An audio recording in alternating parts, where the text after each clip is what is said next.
श्रीमहागणाधिपतये नमो नमः। श्रीमहासरस्वत्यै नमः।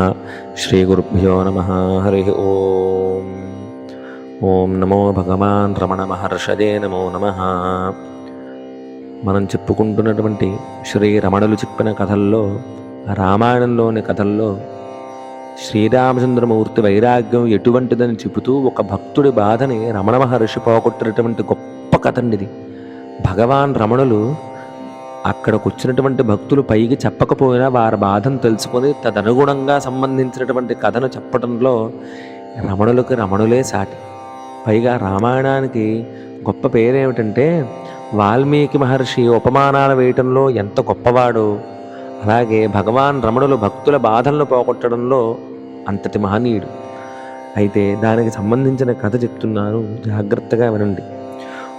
ఒక 12వ తేదీ నాడు విజయవాడ నుండి ఎప్పుడూ వస్తూ పోతూ ఉండేటువంటి గంగరాజు మల్లికార్జునరావు గారు అనేటువంటి బ్రాహ్మడు భార్యా బిడ్డలతో సహితంగా అక్కడికి వచ్చారట. ఆయనకి 5గురు ఆడపిల్లలు ఉన్నారట. అయితే ప్రతి ఆడపిల్లకి మధ్యలో 5గురు మగపిల్లలు పుట్టిపోయారటండి. అయితే 6వ వాడికి 6వ నెలలో భగవాన్ సన్నిధిలో అన్నప్రాశన చెయ్యాలని, భగవాన్ చేత్తోనే అన్నం పెట్టించాలని ఎంతో ఉత్సాహంతో అక్కడికి వచ్చారటండి. ఆ ముహూర్తం ఎల్లుండనగా ఆ బిడ్డ అకస్మాత్తుగా సిద్ధి పొందేట. ఆ సాయంత్రం వాళ్ళు ఇంక ఊరికి వెళ్ళిపోవాలని నిర్ణయించుకొని 3ంటికే భగవాన్ సన్నిధికి వచ్చి కూర్చున్నారట. వాళ్ళ మనసులో బాధను పోగొట్టే నిమిత్తం ఈశ్వరుడు ఈ విధంగా అడిగించాడా అన్నట్లుగా ఒక భక్తుడు స్వామివారిని ఇలా అడిగేట, స్వామి, ప్రాణాయామాది సాధనల వల్ల శరీరం చాలా కాలం ఉండేట్లు చేయవచ్చునట్టు కదా, జ్ఞానుడు ఆ విధంగానే చేస్తారని అంటారే, నిజంగా ఉంటారా, చేస్తే మంచిదేనా అని ప్రశ్నించేట. చాలా సావధానంగా భగవాన్, అవును, చేస్తే ఉంటారు. చాలా కాలం జీవించి ఉన్నంత మాత్రాన జ్ఞానులు అవుతారా? కొద్ది కాలం బ్రతికిన వారు జ్ఞానులు కాకుండా ఉంటారా? శంకర భగవత్పాదులు 32 ఏళ్లే ఉన్నారు. మణివాచకులు 32 ఏళ్లే ఉన్నారు. సుందరులు 18 ఏళ్ళు ఉన్నారు. సంబంధులు ఇంకా త్వరలో 16 సంవత్సరాలకే శరీరం విడిచిపెట్టారు. వాళ్ళంతా కూడా గొప్ప జ్ఞానులే కదా. జ్ఞానికి అసలు ఈ శరీరం మీద ప్రీతి ఉండదు. సుఖస్వరూపుడైన తనకు ఈ శరీరం ఒక వ్యాధిగా ఉంటుంది. ఎప్పుడు ఈ వ్యాధి బాధ తొలుగుతుందా అని చూస్తాడు సిద్ధి పొందినటువంటి వాడు. ఇది ఉండగానే పళ్ళు తోమాలి, బయటకు పోవాలి, స్నానం చేయించాలి, ఆహారం ఇవ్వాలి, ఎన్నో ఉపద్రవాలు ఈ శరీరానికి ఉంటాయి. పుండు పుడితే దాన్ని కడిగి కట్టుకుంటే వాసన పుట్టదు. అలాగే శరీరాన్ని అనుక్షణం బాగు చేయకపోతే చెడిపోతుంది. జ్ఞాని అయిన వాడు కూలికి బరువు మోసినట్లుగానే ఈ శరీరాన్ని మోస్తాడు. గమ్యస్థానం వచ్చేది ఎప్పుడా అని ఎదురు చూస్తాడే గాని ప్రాణాయామాలు కాదకల్పములు చేసి ఈ వ్యాధిని ఇంకా భరించాలని అనుకుంటాడా? అదంతా సిద్ధుల పద్ధతి.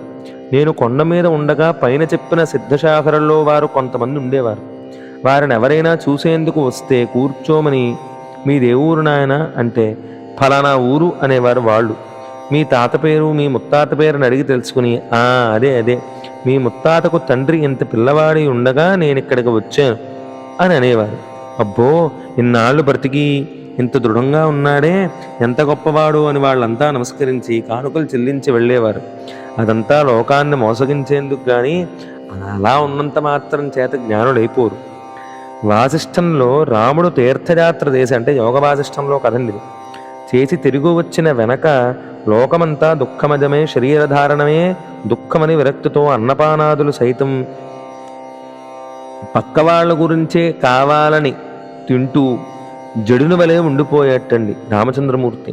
విశ్వామిత్రుడు రాముణ్ణి చూసి ఏమిటి విచారణకి కారణమని అడిగి తెలుసుకోగా, వశిష్ఠుడితో, ఏమయ్యా, మనకిద్దరకు బ్రహ్మ ఉపదేశించిన ఆత్మతత్వం ఈ రాముడికి బోధించిన కలత పోగొట్టవచ్చు కదా అని నియోగిస్తే వెంటనే వాళ్ళు సరే అన్నారట. ఆ బోధ వినే నిమిత్తం వినువీధి నుండి సిద్ధసంగం దిగి వస్తూ, ఈ రాముడు అతి బాల్యంలోనే ఇంత జ్ఞానం పొందాడే, ఎంత వింత అని పొగుడుతూ, మనము ఎన్నాళ్ళు బ్రతికినా ఏమి లాభం అని అనుకున్నారట. చూశారా అన్నారు భగవాన్ రమణులు. ఇది 1948లో ఏప్రిల్ 23వ తారీఖు జరిగిన కదండి. రఘుకులోత్తముడు దశరథ తనయుడైన శ్రీరామచంద్రమూర్తి గురుకులవాసంలో వేదాంగాది సమస్త విద్యలలో పరిపూర్ణుడయ్యాడు. ఇంటికి తిరిగి వచ్చి కొంతకాలం తమ్ముళ్లతోనూ సమవయస్కులతోనూ ఆటపాటలతో గడిపి త్వరలోనే అతనికి తీర్థయాత్రలు చేయాలని, మునివాటికలు ఆశ్రమాలు సందర్శించాలని కోరిక కలిగింది. తండ్రి అనుమతితో కొంతమంది జనంతో కాశీ, గయా మొదలైన అనేక పుణ్యతీర్థాలు సేవించి, గృహస్థులు, వానప్రస్థులు, సన్యాసులుండే అనేక ఆశ్రమాలని, మఠాలని దర్శించి చాలా కాలం గడిపి ఇంటికి తిరిగి వచ్చాడు. 15వ ఏడు నిండినటువంటి రాముడు కులగురువైన వశిష్ఠ మహర్షి వద్ద అనేక పురాణ కథలను, నీతి కథలను వినేవాడు. ఇంతలోనే అతనికి వార్ధక్యంలో రాదగిన వైరాగ్యం వెంటనే వచ్చింది రామచంద్రమూర్తికి. జీవితం క్షణభంగురంగా, ఎండమావిలా, బుద్భుతప్రాయంగా నీటిపైన గీచిన గీతలా కనిపించసాగింది. భోగాలన్నీ ఎత్తదగ్రే మృతోపమం పరిణామే విషమవ అన్న కృష్ణ పరమాత్మ గీతావాక్యానికి అనుగుణంగా మొదట సౌఖ్యాన్నిచ్చి చివరకు దుఃఖాన్ని మిగిల్చేవిగా తేలాయి. బంధుత్వము బంధం మాత్రమే అని తేలింది. ఈ భావాల తీవ్రత చేత ఎండలోని కలువ వలె వాడిపోయాడు ఆ రామచంద్రమూర్తి. అసలు ఎక్కడా తెగతెంపు లేని ఆ విచార అవస్థలో ముండిపోయేవాడు మౌనంగా.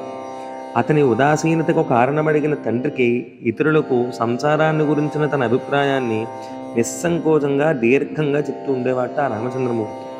ఇలాంటి సమయంలో మబ్బులేని జడివాన వలె విశ్వామిత్ర మహర్షి దశరథుని సభకు రావటం, అతిథి మర్యాదలైన తర్వాత మహర్షి కోరిక తీరుస్తానని రాజు అనటం, తన యాగాన్ని సంరక్షించడానికై రాముణ్ణి తనతో అడవికి పంపవలసిందిగా మహర్షి కోరడం, హతాశుడైన దశరథుడు రాముడు బాలుడు కాబట్టి అది తమకు సమ్మతం కాదని అనటం, ఆగ్రహించిన మహర్షిని శాంతింపజేసిన వశిష్ఠుడు దశరథునికి నచ్చజెప్పి విశ్వామిత్రుడితో పంపడంలో శ్రీరాముని శ్రేయస్సు ఉందని చెప్పి రాముని సభకు రప్పించవలసిందిగా తెలపగా, దశరథుడు తన పుత్రుని కొత్త ప్రవర్తనను వివరించాడు. అది విన్న విశ్వామిత్రుడు ఆశ్చర్యంతో, ఇలాంటి శుభలక్షణాలన్నీ జ్ఞానమార్గమును అభ్యసించే సాధకునకు సుదీర్ఘ ప్రయత్నంతో మాత్రమే లభిస్తాయి. రామచంద్రమూర్తికి అవి అయాచితంగా వచ్చాయి. వెంటనే అతనిని తీసుకుని రండి, అతనిని నాలాగా బ్రహ్మజ్ఞానిగా చేసి లోకరక్షకుడైన చక్రవర్తిగా తీర్చిదిద్దుతానని ప్రకటించేట ఆ విశ్వామిత్రుడు. సభకు వచ్చిన రాముడు అందరికీ నమస్కరించి నేలపై వస్త్రాన్ని పరిచి కూర్చున్నాడు. విశ్వామిత్రుడు తన ఉదాసీనతకు కారణం అడగగా శ్రీరాముడు తండ్రికి వివరించినట్లే చెప్పేటండి. ఆకాశం నుండి సిద్ధ సంఘాలు గుంపులుగా దిగి వచ్చి విన్నాయట రామచంద్రమూర్తి మాటలు. రాముడి మాటకి చాలా బరువు ఎక్కువండి. తక్కువ మాట్లాడినా రాముడి యొక్క మాటలో అంతరార్థం ఉంటుంది. సాక్షాత్తు ధర్మమూర్తి.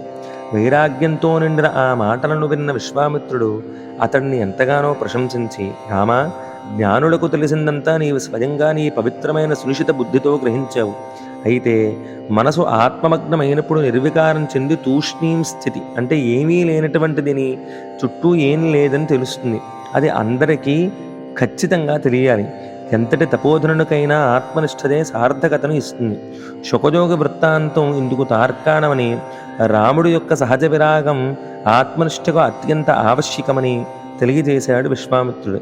యువచంద్రుడైన రాముడు ఆ ఉత్తేజపరిచే వాక్యాలను విని ముని విశ్వామిత్రునితో, మహానుభావ, ఆ శుకముని వృత్తాంతం ఏమిటి? అహంకారవర్జితమైన బుద్ధియోగం చేత అతడు సమతాస్థితిని ఎలా పొందగలిగాడు? యోగ్యుడైనచో నాకు వివరించండి అని అభ్యర్థించేటండి. అలా తర్వాత విశ్వామిత్రుడు ఆ కథని చెప్పి రామచంద్రమూర్తిని తీసుకుని యాగ సంరక్షణకై వెళ్ళాడు. అలాగా ఇది యోగ వాసిష్టంలో కథండి.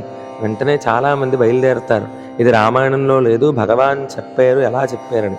ఇది యోగ వాసిష్టంలో వశిష్ఠుడు రామచంద్రమూర్తిని ప్రత్యక్షంగా తాను ఉండగా చూసినటువంటి కథ. దీనికే యోగ వాసిష్టము అని పిలుస్తారు.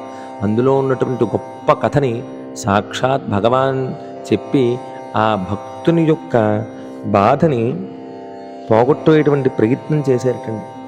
ఆ భక్తుడు ఎంతో సంతోషంతో అటువంటి వైరాగ్య స్థితిని పొంది మనం నిబ్బరంగా ఉండాలన్న భావన చేత లేచి భగవాన్ రమణులకు నమస్కారం చేసుకుని తిరిగి తన ఇంటికి ప్రయాణమయ్యాట. అటువంటి గొప్ప కథను విన్నటువంటి మనం ఎంత దృష్టవంతులమో అని భావన చేస్తూ సర్వం శ్రీ అరుణాచలేశ్వర పరబ్రహ్మార్పణమస్తు.